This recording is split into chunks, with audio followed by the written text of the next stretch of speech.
Have you ever laid in bed at night just staring at the ceiling, knowing you desperately need to be sleeping but can't?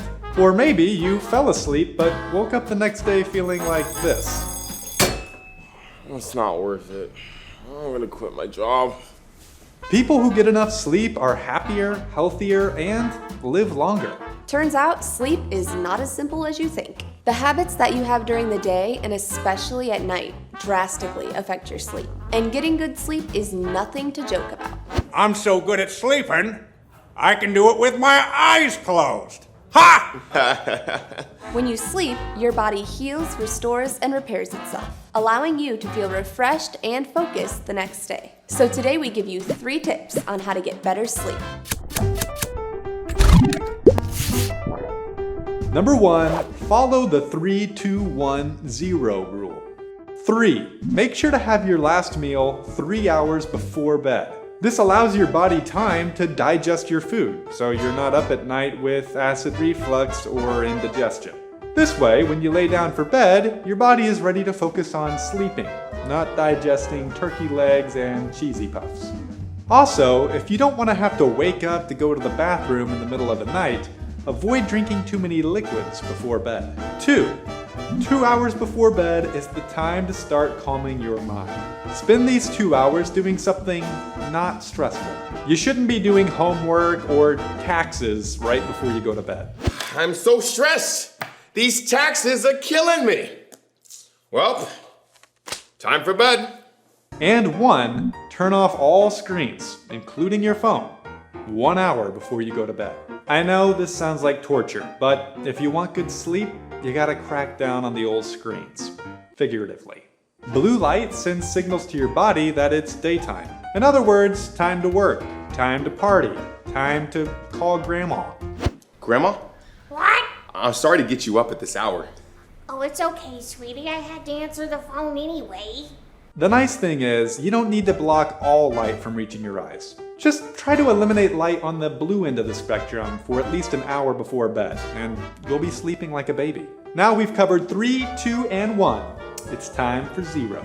Because 0 is the amount of times you should be hitting the snooze button in the morning. I know, there is nothing more alluring than a snooze button. I was tempted, tempted by your eyes. I was tempted.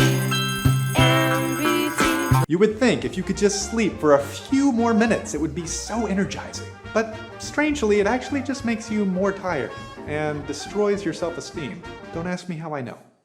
But it's hard to break the habit, so put the alarm on the other side of the room. This way, when it goes off, you have to get up to turn it off. Number 2, train your mind.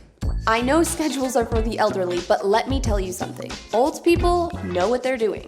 Your body functions a lot better on a schedule, especially when it comes to sleep. It's important to wake up and go to sleep at roughly the same time as often as possible.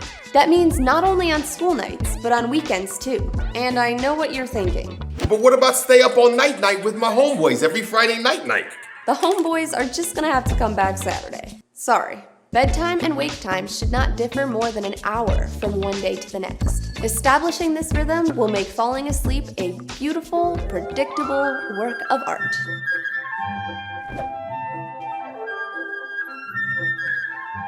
A lot of people use weekends to catch up on their sleep. Sleeping in seems like a great plan, but it actually throws your body off of its rhythm and makes it harder to fall asleep later that night.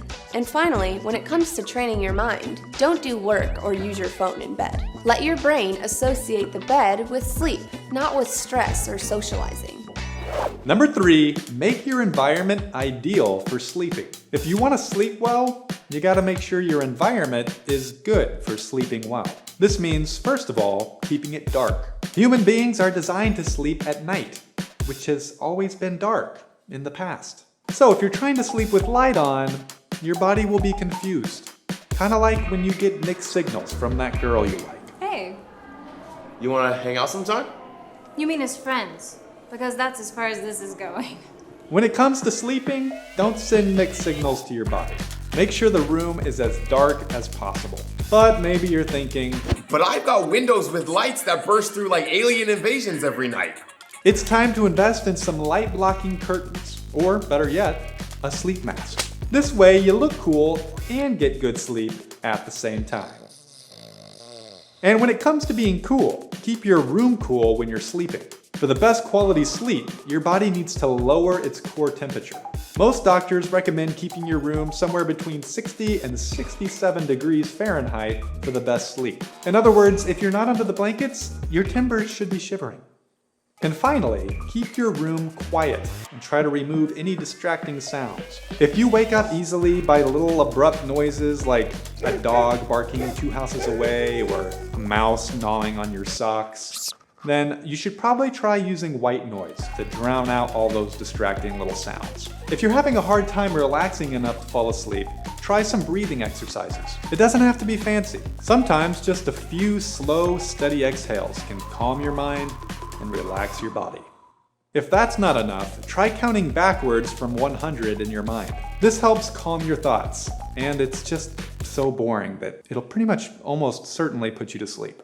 In conclusion, if you want to be happy, healthy, and live longer, getting good sleep is the best thing you can do. So let's recap how to get better sleep. Number 1, follow the 3-2-1-0 rule. Pay attention to your habits before bed. Number 2, train your mind. Establish a consistent sleep schedule. Number 3, make your environment ideal for sleeping, removing light and noise. Thank you so much for watching this video. We hope you learned something new. Make sure you share it with your friends. And if you're not watching on PragerUkids.com, what are you doing?